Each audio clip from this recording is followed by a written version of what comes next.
말씀 씨앗을 심어요.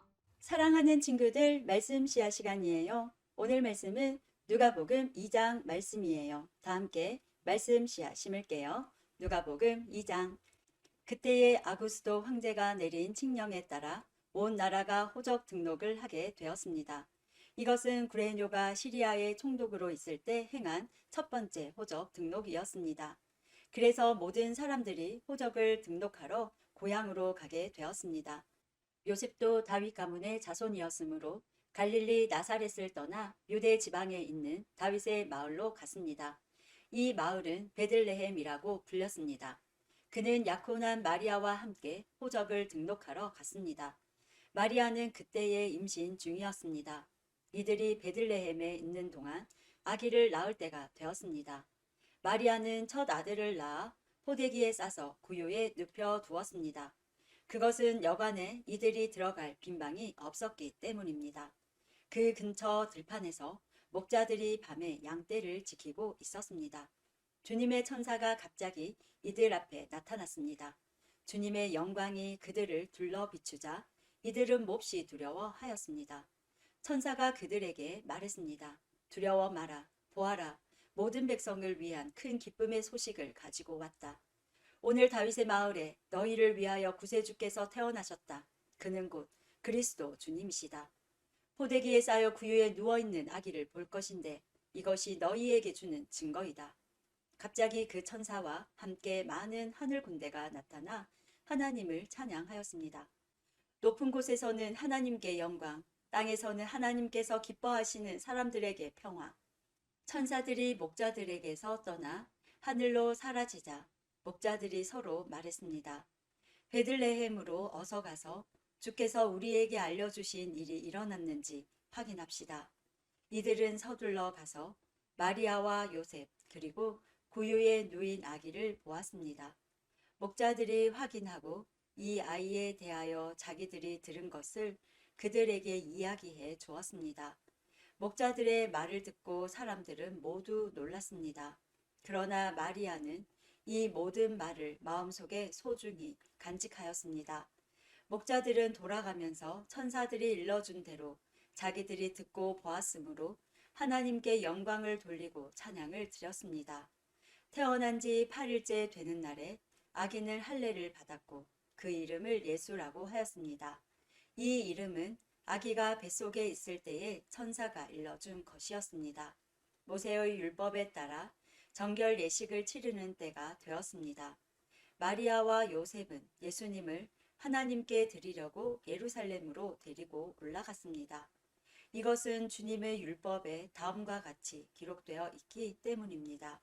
첫 번째 태어나는 모든 남자아이는 하나님께 거룩한 자로 불릴 것이다. 또 마리아와 요셉은 비둘기 2마리나 어린 집비둘기 2마리를 드려야 한다고 기록된 하나님의 율법에 따라 희생 제물을 바치려고 예루살렘을 올라간 것입니다. 예루살렘에 시므온이라는 한 사람이 있었습니다. 이 사람은 의롭고 경건한 사람으로서 하나님께서 이스라엘을 위로하실 때를 기다리고 있었습니다. 성령께서 이 사람과 함께 하셨습니다. 성령께서 시므온에게 주 그리스도를 보기 전에는 결코 죽지 않을 것이라는 계시를 주셨습니다. 시므온은 성령으로 충만해져서 성전으로 왔습니다. 마침 마리아와 요셉이 율법의 규정대로 행하기 위해 어린 예수님을 성전으로 데리고 왔습니다. 시므온이 아이를 팔에 안고 하나님께 찬양하였습니다. 주님, 이제 주님의 종을 주님의 말씀대로 평화롭게 떠날 수 있게 하셨습니다. 제 눈으로 주님의 구원하심을 보았습니다. 주님께서 이 구원을 모든 백성들 앞에 마련해 주셨습니다. 이는 이방 사람들에게는 계시의 빛이며 주님의 백성 이스라엘에게는 영광입니다. 예수님의 아버지와 어머니는 시므온이 예수님에 대하여 말하는 것을 듣고 매우 놀랐습니다. 시므온은 그들을 축복하고 아이의 어머니 마리아에게 말했습니다. 이 아이는 이스라엘의 많은 사람들을 넘어지게도 하고 일어서게도 할 것입니다. 또한 사람들의 비난을 받는 표적이 될 것입니다. 이 일 때문에 많은 사람들의 마음에 있는 생각이 드러날 것입니다. 그러나 당신의 마음은 칼로 쪼개듯이 아플 것입니다. 또 여자 예언자가 있었습니다. 이 사람은 아셀 지파의 바누엘의 딸인 안나였습니다. 그녀는 나이가 많았습니다. 결혼하고 7년 동안을 남편과 살았는데 그 후로 과부가 되어 84세가 되었습니다. 그동안 한 번도 성전을 떠나지 않고 밤낮으로 금식과 기도를 하여 하나님을 섬겼습니다. 바로 그때 그녀가 와서 하나님께 감사를 드리고 예루살렘의 구원을 기다리는 사람들에게 이 아이에 대해 이야기하였습니다. 아이는 주님의 율법에 따라 모든 일을 다 마치고 갈릴리에 있는 고향 나사렛으로 돌아왔습니다. 아이는 점점 자라고 튼튼해졌으며 지혜도 많아졌습니다.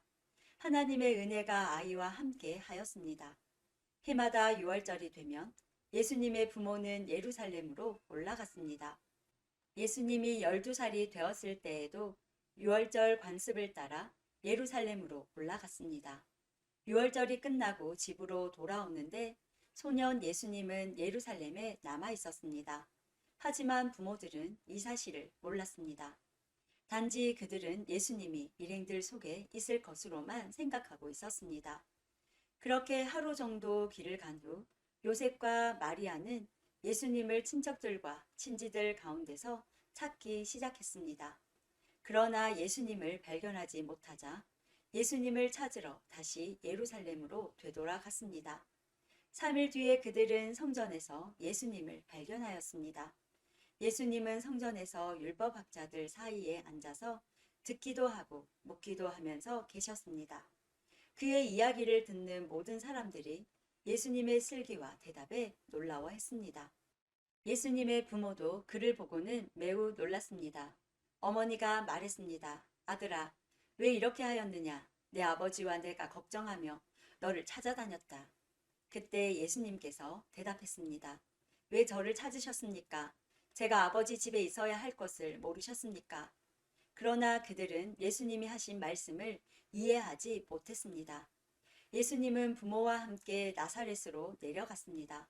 그리고 부모에게 순종하였습니다. 마리아는 이 모든 일들을 마음속에 간직해 두었습니다. 예수님은 지혜와 키가 더욱 자랐고 하나님과 사람들로부터 사랑을 받았습니다.